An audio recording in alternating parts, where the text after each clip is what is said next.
Seperti Sayyidina Wais Al-Qarni. Sayyidina Wais Al-Qarni tidak pernah berjumpa dengan Nabi, hidup sezaman tapi tidak pernah berjumpa. Maka beliau, para ulama menyatakan beliau termasuk tabi'in, bukan sahabat. Lah tabi'in adalah orang yang tidak berjumpa dengan Nabi tapi jumpa dengan sahabat. Itu namanya tabi'in. Generasi tabi'in, salah satunya Imam Abu Hanifah. Imam Abu Hanifah muridnya sahabat. Siapa mereka? Nah, ini imam madhab. Termasuk Imam Ahmad bin Hanbal, Imam Syafi'i. Mereka generasi tabi'in. Ini namanya generasi salaf. Masih lebih dekat kepada kesohihan agama. Nah, kemudian setelah 300 tahun itu namanya kaum khalaf, kaum belakangan. Nah, supaya kita digolongkan dengan kaum salaf yang selamat tadi, maka kita jangan bikin jalan sendiri, tinggal ikut jalan lama. Jelas? Ikut Nabi, sahabat, tabi'in, dan tabi'in. Seperti contoh Imam Syafi'i, tinggal ikut saja. Al-Habib Abdullah bin Alwi bin Muhammad Al-Habib Abdullah betul-betul hafal. Hafal hadis itu bukan hafal matanya, hafal dengan perawinya. Saya dapatkan ini dari umpamanya, dari Paspion. Paspion dapatkan dari Bang Rofik. Bang Rofik dapatkan dari Bang Debi. Bang Debi dapatkan dari Pak Acu. Pak Acu dapatkan dari Bang Hendriyadi. Bang Hendriyadi dapatkan dari Al-Fafa. Al-Fafa dapatkan dari Abi. Katanya disebutkan oleh Abi bla bla bla bla. Itu namanya hadis sahih. Dan itu dicari, betul enggak? Pak Espion betul enggak hidup sezaman dengan Rafiq? Oh iya betul, pernah jumpa. Rafiq hidup sezaman enggak dengan Bang Debi? Oh iya, hidup sezaman. Lihat lagi sanad di atasnya. Apakah nyambung? Bang Debi dengan Pak Aju? Iya. Mereka pernah hidup sezaman, bahkan satu majelis. Nah, Pak Aju dengar dari mana? Dari Bang Hendriyadi. Hidup sezaman? Iya. Meninggalnya segini, tahunnya hidupnya segini. Itu ada tuh. Bagaimana Bang Hendriyadi? Apakah pernah berbohong? Dicari, oh nggak pernah. Berarti diterima hadisnya. Bang Hendriyadi dapatnya dari mana? Dari Al-Fafa. Al-Fafa, oh Al-Fafa anaknya Abi. Sohe. Baru nanti bunyinya call ini namanya hadis. Jadi nggak bikin jalan sendiri, itu namanya sanad ilmu. Itu bisa selamat. Jadi beliau Al-Habib Abdullah bin Abdul Qadir bin Ahmad bin Faqih, beliau katakan, aku ini membuat madhab sendiri itu sudah bisa. Saking alimnya beliau. Andai kata bikin madhab sendiri, bikin madhab, kan syarat-syarat madhab itu ada.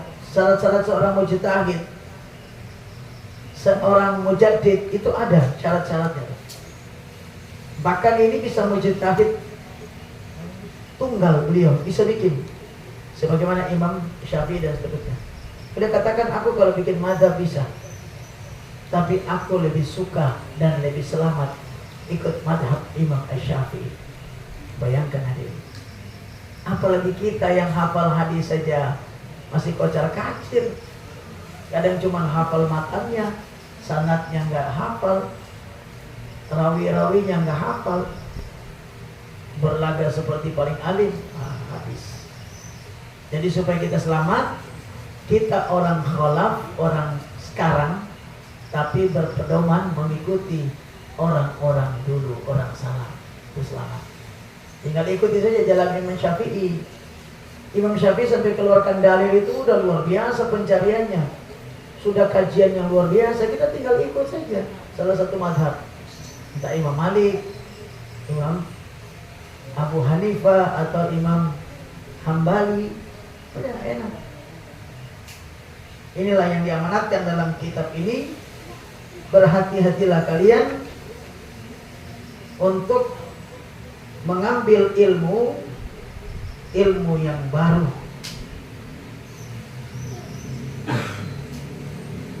Wa iyyaka, dan hati-hatilah, antastagila bihadal jidal,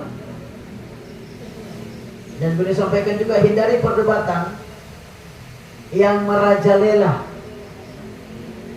Hindari perdebatan allati dhahara ba'dal inkiradil akabirina minal ulama.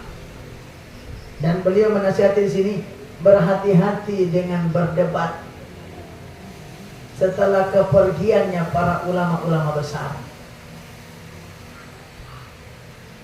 Kabar gembira hadirin, Nabi pernah mengatakan dalam satu riwayat dalam kitab Riyadhus Shalihin disampaikan, Allah Subhanahu wa taala lewat Nabi Muhammad menjanjikan istana di tengah-tengah surga. Di dalam surga bagi 3 orang. Yang pertama, orang yang menghindari berbohong walaupun guyon, walaupun cuma main-main. Kan kadang-kadang orang berbohong, apa itu? Ada kucing. Padahal kucing nggak ada. Itu ada cicak loh, nanti dimakan cicak. Ibu-ibu hati-hati. Menghindari berbohong walaupun guyon, itu surga tempatnya. Diberikan oleh Allah istana di tengah surga. Yang berikutnya, Allah Subhanahu wa taala akan memberikan istana di tengah-tengah surga. Nah, ini yang konteksnya ini. Orang yang meninggalkan perdebatan walaupun dia benar. Dia benar, pendapat dia benar, dan dia pikir gampang nih, saya kalahkan bisa. Tapi sudahlah. Dia tinggalkan perdebatan. Orang itu oleh Allah akan diberikan surga. Subhanallah. Di sini dikatakan wa iyyaka an tastaghila bihadzal jidal. Berhati-hatilah kalian dalam berdebat yang mana sudah merajalela setelah perginya, dan disebutkan alladzi dhahara ba'dal inkiradil akabirin minal ulama. Itu setelah perginya para ulama-ulama besar. Artinya kita nggak punya pegangan, sudah hati-hati. Maka dikatakan oleh Ibnu Mas'ud, mengikuti pendapat ulama yang sudah wafat itu jauh lebih selamat daripada yang masih hidup. Karena kenapa? Ulama-ulama yang sudah wafat itu mereka sudah selesai. Bermakna mereka tidak terkontaminasi lagi. Pendapat mereka udah paten benarnya. Sementara ulama yang masih hidup ini masih mudah terkontaminasi. Mungkin gara-gara uang bensin, uang rokok, uang komisi, apalagi sekarang ya. Ulama bisa berubah. Kemarin haram, sekarang halal. Makanya kita lebih aman ikut ulama yang lama aja. Satu contoh masalah sekarang yang lagi viral, masalah habaib. Bagaimana pendapat ulama-ulama dulu? Ulama dulu semua menyatakan nasab habaib itu sahih. Nah, ikuti mereka sudah, ngapain ikuti yang baru ini? Imaduddin gak jelas. Belajar di mana? Mereka kapan dia jadi ahli nasab? Lebih selamat kita ikuti Imam Nawawi Al-Bantani, Kiai Khalil Bangkalani, Kiai Syekh Muhammad Yasin bin Isa Al-Fadani. Demikian juga Syekh Yusuf An-Nabhani, dan masih banyak lagi. Ikut mereka. Mereka semua mengatakan nasab Ba'alawi sahih. Cukup sudah. Kiai Hashim Asy'ari yang terakhir ini, yang kita hidup sesama dan kita jumpa, Kiai Maimun Zubair. Jelas. Apa ikut yang kurang jelas ini? Begitu. Tanya di sini diwanti-wanti oleh beliau bagi penuntut ilmu untuk menghindari perdebatan yang bisa melengahkan. Ini hati-hati sekali. Apalagi banyak ahli-ahli fikih yang sudah pada meninggal. Kenapa? Fa inna yubdi'ut taliba anil fikih. Karena kenapa? Karena itu bisa menjauhkan kita daripada ahli fikih, menyebabkan kita menjauhkan para pelajar dari pemahaman fikih. Orang kalau sudah berdebat itu akhirnya malah ilmunya gak dapat, cuma jadi menang-menangan. Kemudian yang berikutnya, yang bahayanya apa? Wayudayya'ul umur, menyia-nyiakan umur. Waktu kita yang harusnya produktif dapat ilmu, karena berdebat habis waktu di situ. Coba kita lihat sekarang, berdebat masalah nasab, manfaatnya apa untuk umat? Nggak ada manfaatnya. Ujung-ujungnya kita habis waktu, banyak kehilangan kita. Termasuk konsentrasi kita habis di situ. Negara kita banyak aturan-aturan baru yang telah dibuat. Ini pengalian isu saja sebenarnya. Akhirnya muncullah banyak undang-undang baru yang kita kecolongan. Kenapa? Karena kita konsentrasi untuk pembelahan sesama umat. Ini perdebatan bahaya. Wa yuritul wahsya wal adawah. Dan perdebatan itu menimbulkan, yang ini yang bahaya lagi, menimbulkan kebencian dan permusuhan. Na'udzubillah min dzalik. Wa yuritul wahsyata, menimbulkan kebencian wal adawata dan permusuhan. Habis berdebat apa yang kita dapatkan? Tinggal akhirnya sudah jadi musuh. Nggak bisa yang awalnya kita bisa duduk bersama, nggak bisa bersama lagi. Udah nggak enak, hati sudah luka. Wa huwa min asyratil sa'ah, dan ingat ini adalah tanda-tanda kiamat. Jadi hati-hati. Ternyata perdebatan-perdebatan ini yang menimbulkan perpecahan ini, itu tanda kiamat.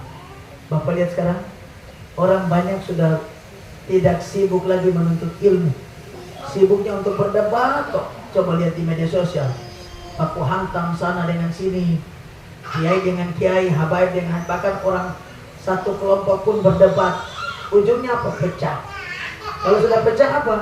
Lemah. Itulah tanda kiamat. Jadi tanda-tanda kiamat itu banyak perpecahan di mana-mana, yang diawali dari perdebatan. Itulah yang didebat apa? Ilmu-ilmu baru, ilmu yang tidak ada pentingnya.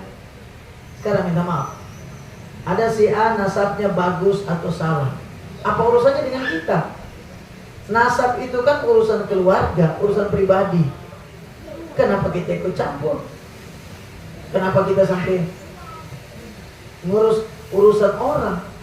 Nampaknya nggak ada. Perpecahan iya.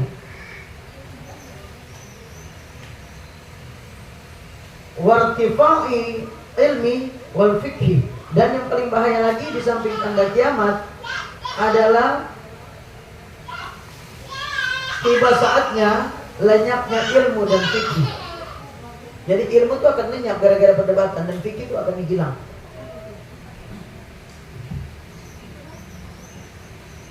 Inilah yang diwanti-wanti, kadang warada fil hadits, demikianlah yang diingatkan di dalam hadis Nabi kita Muhammad SAW.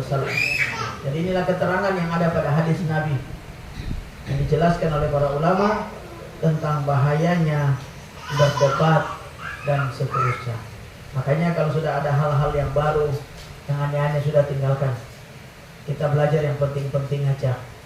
Yang hal-hal yang tidak masuk akal, apalagi kita berdebat dalam urusan-urusan begitu. Untuk apa? Kalian lihat kadang-kadang nggak masuk akal. Cuma naik mobil saja itu dibahas. Ini kalau naik mobil ini, yang bapak duduk sebelah mana, ibu duduk sebelah mana, itu dibahas itu. Sampai begitu tinggal naik berangkat itu selesai. Dibahas itu. Ada yang katakan bapak harus di sebelah kanan. Kalau bapak yang nyopir, berarti ibu di sebelah kiri. Katakan aja kalau mamanya ibunya istrinya sebelah kiri, berarti istrinya seperti bos. Oh nggak cocok. Berarti ibu di belakang. Nah, kalau ibu di belakang nanti rasanya seperti kalau di depan itu seperti selevel. Nggak cocok kalau di belakang. Kalau di belakang ada yang bilang nggak boleh. Kalau di belakang seperti majikan, seakan-akan suaminya sopir. Itu dibahas. Ya Allah. Cara buka pintu bagaimana? Nggak ada kerjaan, tinggal buka sih semuanya berangkat.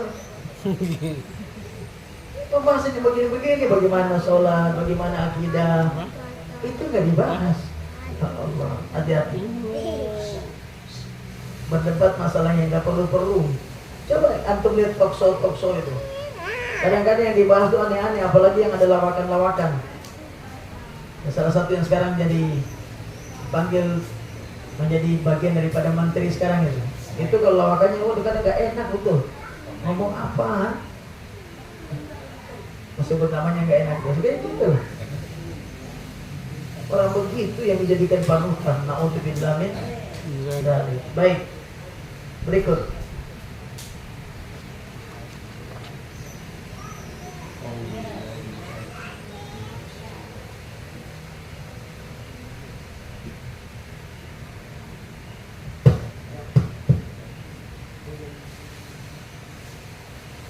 Bismillahirrahmanirrahim. Wa amma ihtiyarul ustadi yang bagi ayat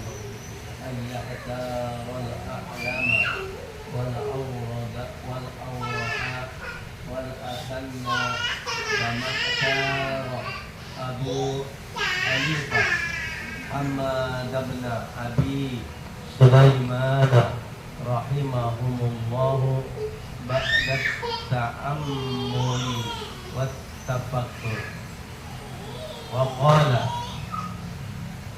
wajadtuhu syai'un wa qurun haliman sabura wa qala sabattu inda Hamad ibn Abi Sulaimana fanabattu wa qala rahimahumullah sami'tu hakiman min ukama'i samarqan zaqala inna wahidan min talabatil ilmi syarani fi talabil ilmi wa kana azama ala zahabi ila Bukhara li talabil ilmi wa hakadha yanbaghi ayyushawi fi kulli amr fa inna Allah ta'ala aramallahu Rasulullah sallallahu alaihi wasallam bil musyawarati fi kulli umuri walam yakul ahadun aqtana minhu wa ma'a dhalika umira bil musyawara wa kana yusawiru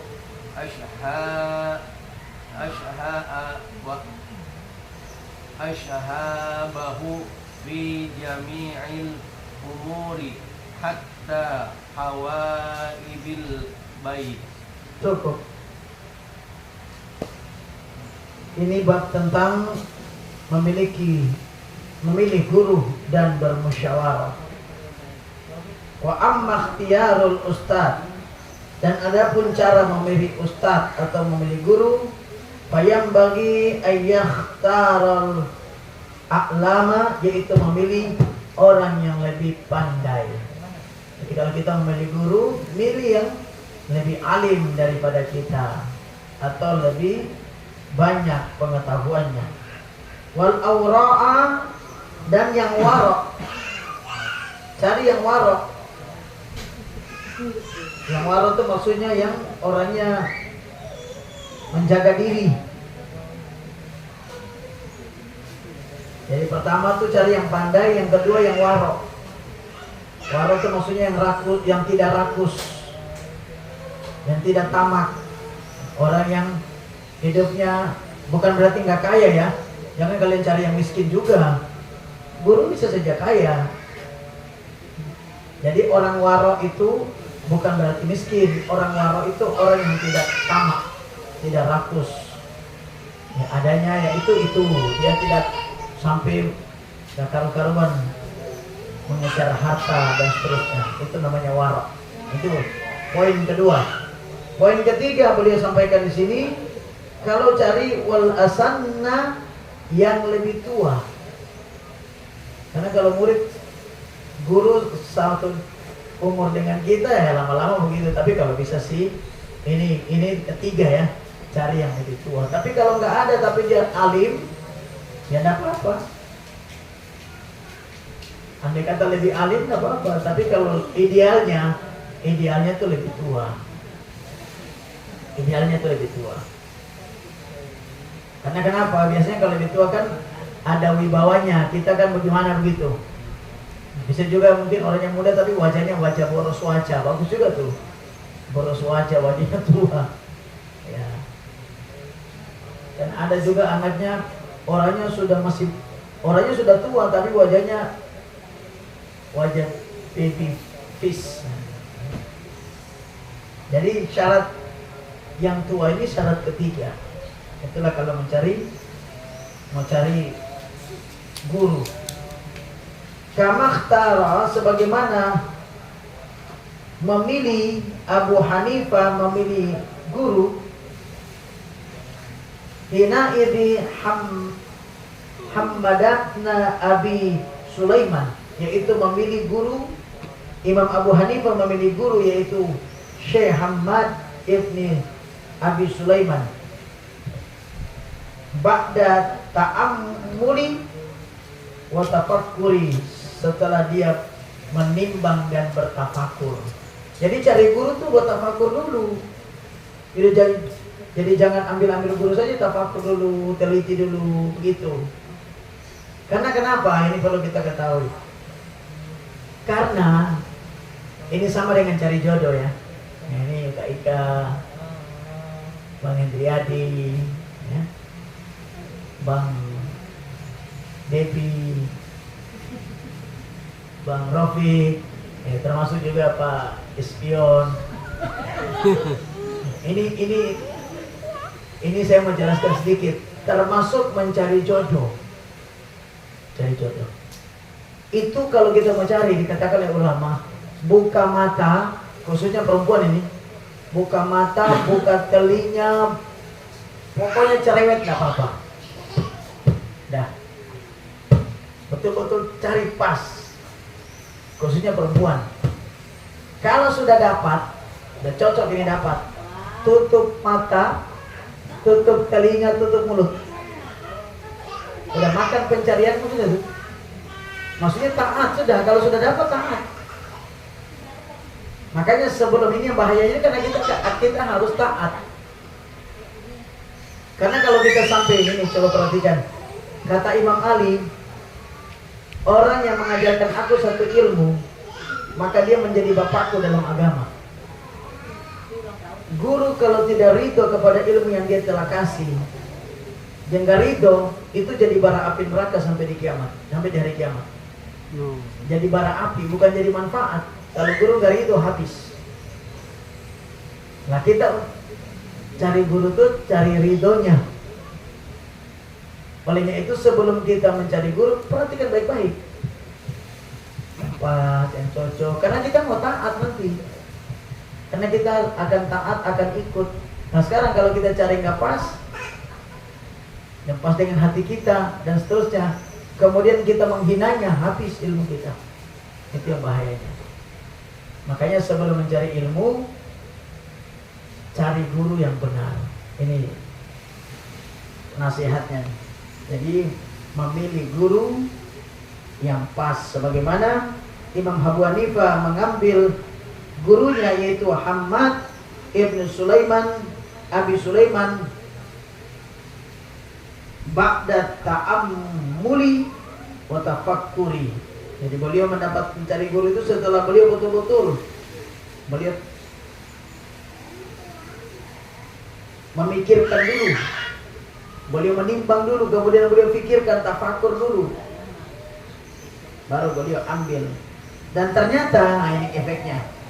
Beliau sampaikan di sini, waqala Abu Hanifah rahimahullah taala, wajadtuhu syaikhan, dan aku dapatkan guruku waquran haliman saburan. Beliau katakan di sini bahwa ternyata setelah itu aku dapatkan guruku itu adalah orang yang tua, berbudi luhur, kemudian bijak dan penyabar. Dan kemudian setelah saya dapatkan itu, saya jadikan beliau sebagai guru saya. Faqala tabbatul inda Hammad ibn Abi Sulaiman panabattu. Dan kemudian setelah aku belajar kepada beliau, ternyata aku lebih berkembang. Kan tujuannya kita supaya lebih berkembang. Sekarang kalian rasakan sendiri, dengan sebelum masuk majelis, dengan masuk majelis ada perkembangan dah. Kalau ada berarti udah tepat. Jangan sampai kita masuk majelis kemudian kita merosot, atau apa yang kita sudah dapat malah berkurang, atau stagnan, tidak berubah. Makanya ilmu yang kita dapatkan kita amalkan supaya ada perubahan. Dan pentingnya di situ supaya naik tingkat kita. Yang awalnya dulu kita tidak tahu menjadi tahu, yang awalnya kita tidak semangat menjadi semangat, yang awalnya hati tidak tenang menjadi tenang. Nah, itu pentingnya efek-efek daripada menuntut ilmu, memilih guru yang tepat. Jadi diantaranya tadi disampaikan alim, tua, warok dan tua. Dan itu tepat bila katakan aku memilih guru saya yaitu Ibnu Abi Sulaiman. Kemudian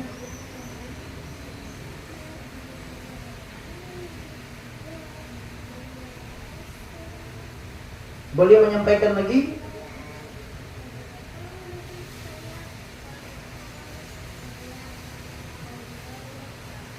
waqala sami'tu hakiman min hukama'i Samarkanda. Boleh katakan aku pernah mendengarkan daripada seorang ahli hikmah, dari Samarkandi. Samarkandi daerah Uzbekistan.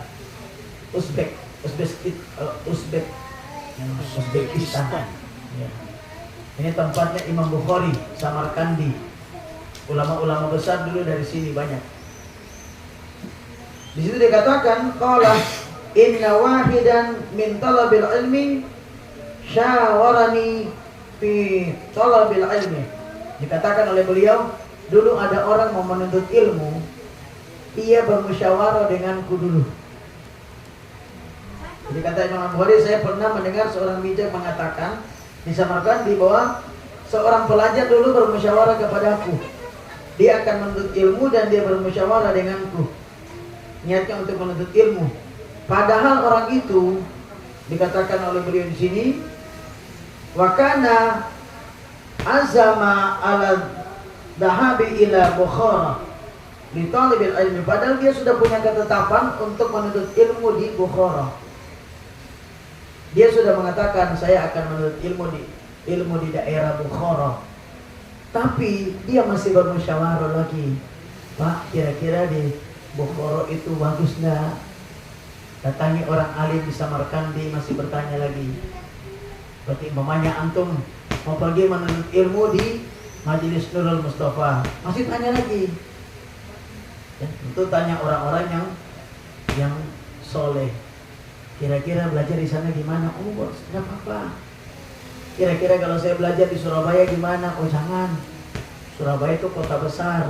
Model NT ini nanti mainnya di mall terus. Di Tunjungan Selasa, Tanjung Priok, Tanjung Perak, nanti ada di Wonokromo, habislah.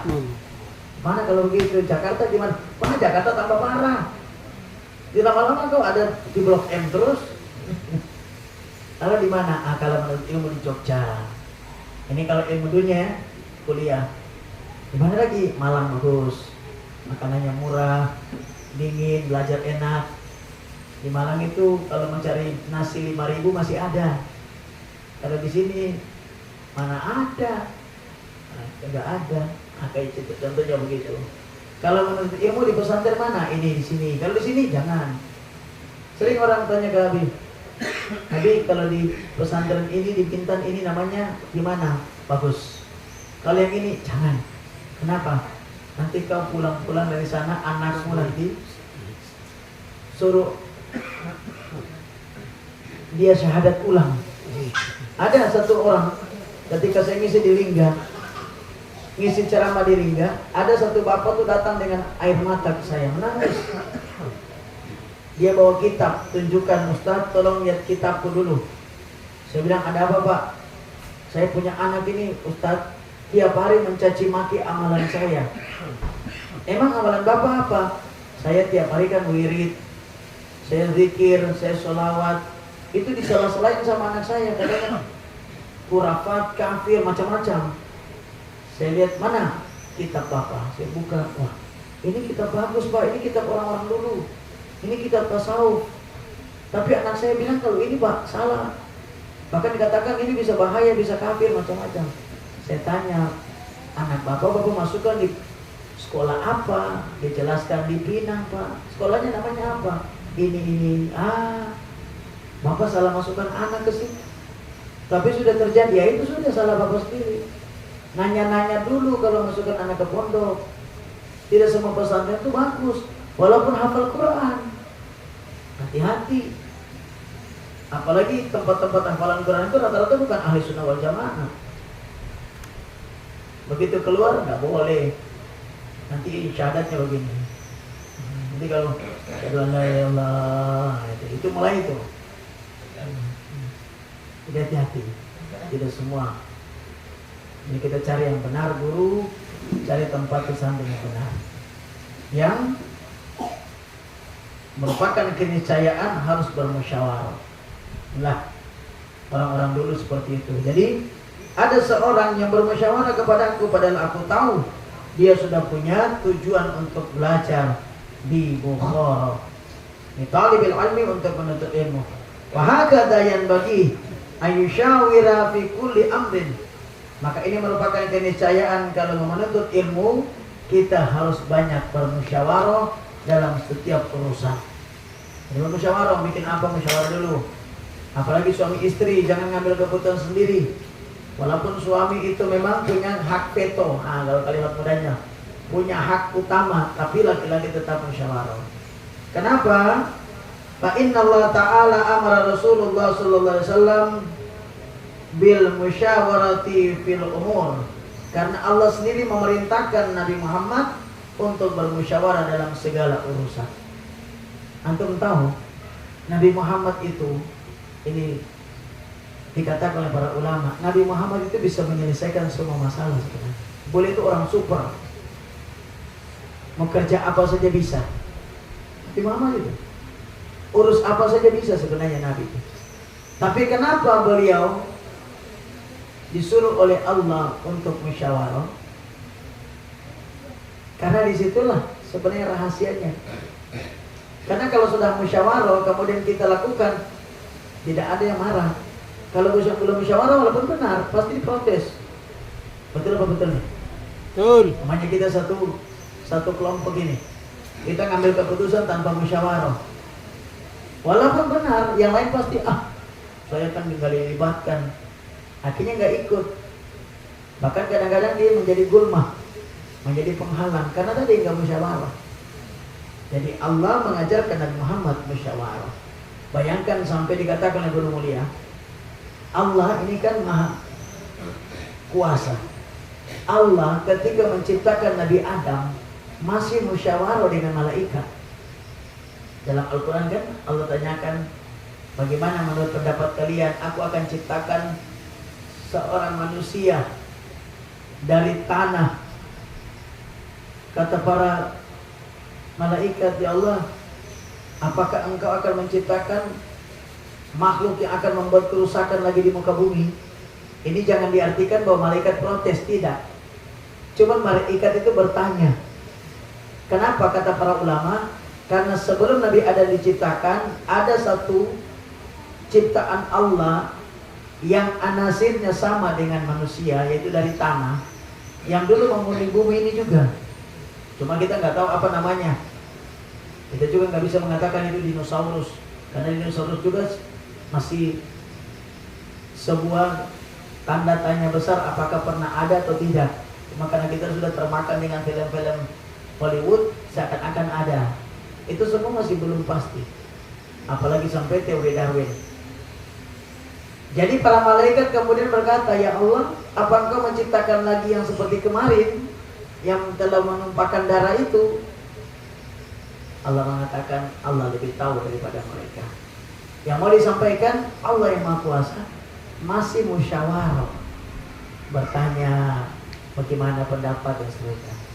Maka Allah memerintahkan kepada Nabi Muhammad juga untuk bermusyawarah. Walam yakun ahadun aftana minhu wa ma dzalika, padahal tidak ada orang yang lebih utama daripada Nabi Muhammad. Tidak ada orang yang lebih sempurna, lebih hebat, lebih kuat, lebih alim dari Nabi Muhammad. Betul? Betul. Tapi toh Allah masih menyuruh Nabi Muhammad bermusyawarah dengan sahabat. Padahal yang sudah Abi bilang tadi, sebenarnya Nabi Muhammad tangani sendiri selesai. Gak perlu pendapat para sahabat. Bikin ini, udah pasti sukses. Tapi tetap beliau masih musyawarah. Tadi barusan Abi ngomong juga sama Bang Taufik. Sebenarnya Abi mau potong rambut itu bisa. Abi mau potong rambut itu bisa, kalian pikir gak bisa? Masang keramik ini bisa. Jangan pikir Abi gak bisa, ini masang keramik ilmunya ada. Bisa Abi. Cuma melester belum ahli. Kalau pasang bata bisa. Abi ngelas bisa. Cuma kalau Abi turun tangan, apa kata dunia? Masa cuma nyapu-nyapu saja Abi, ya Bang Abi? Abi? Begitu, Abi bisa potong rumput. Barang-barang cuma kelihatan saja. Cuman apa kata Pak Ispion? Abi kok turun tangan sendiri, ya begitu maksudnya. Disinilah sebenarnya rahasianya. Nabi itu bisa segalanya, cuman Allah nggak boleh masa Nabi yang nanti superhero betul, jadikan Tuhan betul. Nabi itu istimewa sekali. Tapi tetap musyawarah dipakai. Apalagi sekarang kembali, apalagi cuman kita yang banyak punya kelemahan. Musyawarah itu keniscayaan harus ada. Walam yakun ahadun aftana minhu, padahal tidak ada orang yang lebih alim daripada beliau.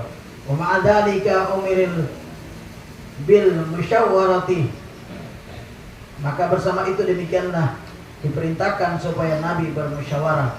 Wa kana yushawiru ashabuhu hatta hawaijil baiti, sampai Rasulullah SAW itu disampaikan bahkan dalam urusan rumah tangga pun kebutuhan masih beliau bermusyawarah. Bayangkan sampai urusan rumah tangga saja Rasulullah itu masih bermusyawarah dengan para sahabatnya dan seterusnya.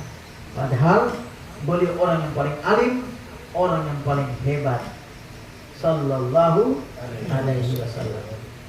Berikut silakan baca Bang Henry Adi. Bang Henry dulu.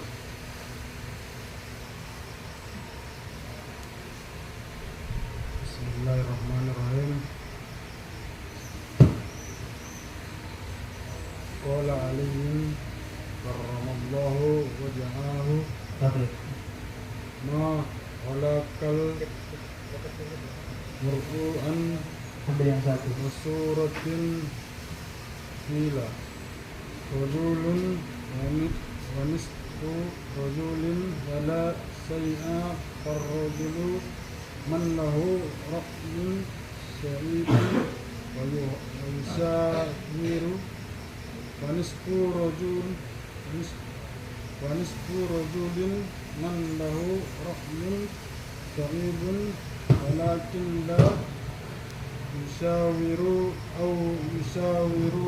walakin la ra'ya lahu wala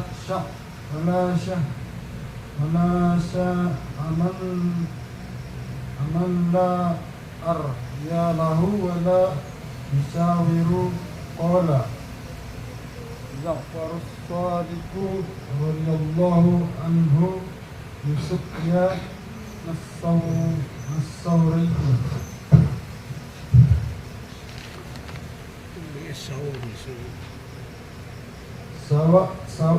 Sawir fi Amerika allazina yansawnallaha ta'ala.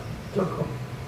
Maka Ali bin Abi Thalib, dan berkata Sayyidina Ali bin Abi Thalib, mahalaka amru'un an musyawarati, tidak bakalan celaka orang yang suka bermusyawarah. Nih, Sayyidina Ali bin Abi Thalib menyatakan bahwa tidak akan celaka, tidak bakalan binasa orang yang suka bermusyawarah. Kila rajulun wa nisfun rajulun wala syai'un. Ini ada 3 macam orang. Yang pertama rajulun, laki-laki yang utuh 100% laki-laki. Wa nisfun rajulun, yang kedua adalah setengah laki-laki, jadi manusia yang 50%. Wala syai'un, dan yang ketiga orang yang tidak bisa dikatakan bukan siapa-siapa. Ini ada 3 orang ya. Satu orang utuh 100%, yang kedua orang yang separuh orang, yang ketiga bukan siapa-siapa. Siapa mereka? Yang pertama, farrajulun ma'alahu ra'yan sa'ibun wa yushawiru. Yang pertama adalah yang disebut laki-laki utuh adalah man lahu ra'sun, yaitu orang yang punya kecerdasan ilmu, yang punya ilmu, maksudnya orangnya pintar, punya pendapat. Jadi bukan orang yang tidak punya pendapat, orang yang punya pendapat.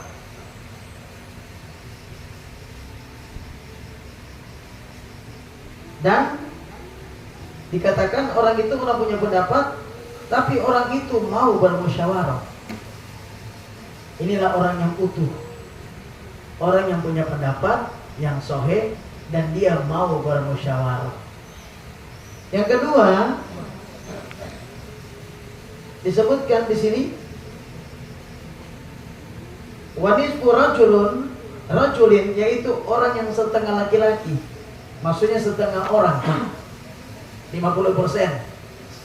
Man lahu ra'sun, orang yang tidak punya, orang man lahu ra'sun, yang orang yang punya kepintaran, sa'ibun walakin la yushawiru au yushawiru walakin la ra'ya lahu, yaitu orang yang punya pendapat tapi tidak mau bermusyawarah. Orang pintar tapi tidak mau musyawarah. Ini orang ini kalaupun dia benar, setengah manusia, setengah orang. Atau orang yang suka bermusyawarah tapi tidak punya ilmu, itu orang setengah orang juga. Jadi saya ulangi, yang pertama disebutkan satu manusia utuh, betul-betul manusia. Siapa dia? Dia punya ilmu, punya pendapat, dan dia mau musyawarah. Yang kedua orang setengah orang. Siapa orang setengah orang? Orang yang punya pendapat tapi tidak mau musyawarah, tidak mau kumpul, pintar tapi nggak mau kumpul. Atau orang yang suka kumpul, suka musyawarah tapi nggak punya pendapat, datang musyawarah cuma diam aja, masih lumayan, setengah orang itu. Kan ada orang begitu ya, datang musyawarah tapi gimana Ustaz? Apa kata sudahlah, pendapatnya bagaimana? Ikut aja. Itu kadang-kadang tinggal bersihnya tuh ya.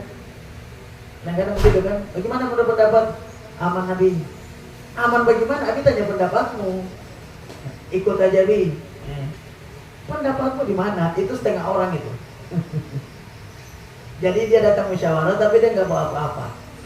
Yang paling parah disebutkan di sini wala syai'an, orang yang bukan siapa-siapa. Bukan bisa dibilang nggak, bukan disebut orang. Siapa dia? Man la ra'ya, orang yang tidak punya pendapat, tidak punya pikiran. Lahu baginya wala yushawiru, dia juga tidak mau bermusyawarah. Sudah bodoh, gak mau musyawarah, itu bukan manusia utuh, bukan separuh manusia lagi, dan bukan manusia. Jadi 50% pun gak ada. Na'udzubillah min dzalik. Ini motivasi bagaimana pentingnya musyawarah.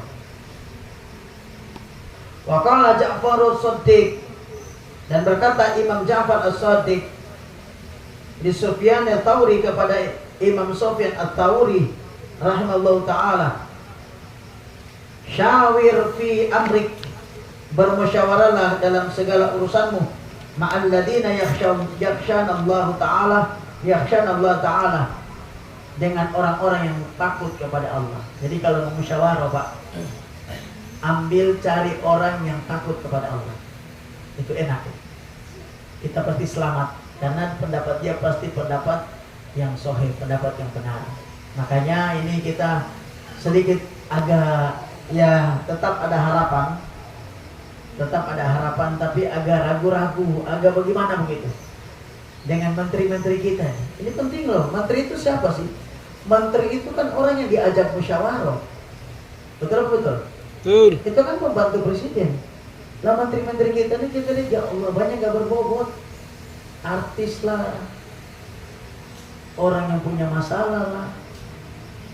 Makanya kita ada harapan, tapi kayak jauh sekali. Ya mudah-mudahan sih kita berdoa tetap jangan putus patah semangat. Mudah-mudahan pemimpin kali ini lebih baik dari kemarin. Amin. Cuman kita tidak bisa berharap banyak. Karena kenapa? Karena orang yang berada di sekeliling pemimpin kita ini orang-orang yang tidak disampaikan, tidak sesuai dengan yang disampaikan dalam kitab ini, yaitu oleh Imam Ja'far as-Shaddiq, kalau membuat musyawarahlah dengan orang yang takut kepada Allah, insya Allah selamat. Ya, mudah-mudahan mereka termasuk orang-orang yang takut kepada Allah dan orang-orang yang sayang kepada kita. Amin ya rabbal alamin. Demikian, wallahu a'lam bishawab. Ihdinas siratal mustaqim. Allahumma musta'an. Wassalamualaikum warahmatullahi wabarakatuh. Waalaikumsalam. Allahumma sholli ala sayyidina Muhammad wa ashghil zalimin bil zalimin wa akhrijna min bainihim salimin ya Allah wa ala alihi wa sahbihi ajma'in. Allahumma salli wa sallim wa barik alaihi wa ala alihi. Taqabbalallahu minna minkum. Minna wa minkum taqabbal ya karim.